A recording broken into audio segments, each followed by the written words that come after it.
Hello guys, আমি অপূর্ব। আজকে আমি আবারও একটি নতুন ভিডিও নিয়ে তোমাদের হাজির হলাম। আজকে আমি ভিডিওটা শুরু করলাম আমাদের বাসার ঠিক সামনে থেকে।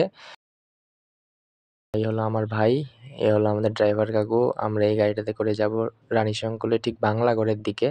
বাংলাগড়ের দিকে যেহেতু আমার ভাইয়ের বিয়ে ঠিক হয়েছে, ঠিক এই গাড়িটাতে করেই যাব আমরা। আর বাইরে ছিল প্রচণ্ড রোদ, আমি আর আমার ভাই ছিলাম, বাবা মা আসতেছিল, আমি গাড়িতে বসেছিলাম, আর প্রচণ্ড গরম ছিল। আর এই হলো আমাদের বাড়ির রাস্তা, ঠিক আমাদের বাড়ির সামনের রাস্তা। এই রাস্তা দিয়ে আমার বাসায় যাওয়া লাগবে। আর আমি তো যেহেতু গ্রামে থাকি, সেহেতু বুঝিনি গ্রামের আবহাওয়া কেমন হয়। আর গাড়ির সামনে বসেছিল আমার ভাই আর আমার একটা ভাগনা। আর ড্রাইভার কাকুটা ড্রাইভ করতেছিল, আর আমি, আমার মা, আমার বাবা আর আমার পরকীত দাদা মানে আমার জামাইবাবু, আমরা ছিলাম পিছনে। আর যেহেতু গরম, প্রচণ্ড গরম, তারপর আবার রানীশঙ্কল বাংলাগড়ের দিকে যখন যাই তখন আবার বৃষ্টি পাই আমরা, প্রচুর পরিমাণে বৃষ্টি পড়তেছিল।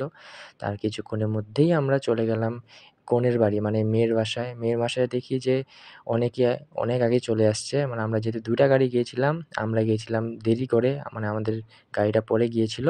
তার কিছুক্ষণ পর আমাদেরকে নাস্তা খাওয়ানোর জন্য নিয়ে যাওয়া হয় বাড়ির ভিতরে। সবাই বসে পড়লাম আমরা নাস্তা খাওয়ার জন্য।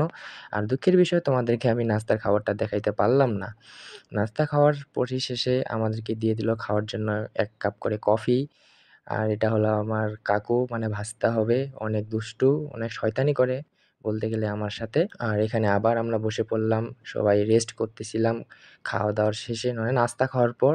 তার কিছুক্ষণ পর আমাদেরকে আবার বাসায় নিয়ে যাওয়া হলো। আমাদের খাবারের ব্যবস্থা করা হলো। আমরা সবাই সেখানে বসে আছি খাবার জন্য। আর খুব খিদে লাগছিল। আর আমাদের খাওয়ার আয়োজনটা খুব ভালো ছিল। অনেক সুন্দর ছিল খাবার আয়োজন। আর তোমরা যারা আমার ভিডিওগুলো দেখো তারা সবাই লাইক, কমেন্ট এবং শেয়ার করবেন।